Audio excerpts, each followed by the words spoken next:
Aku tengok jogging. Jogging ke beriswak? Di taman depan rumah kita.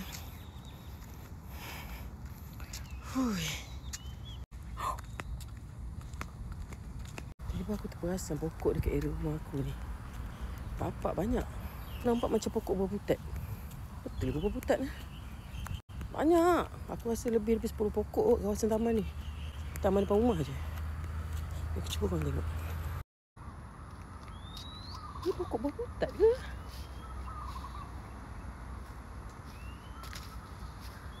Korang.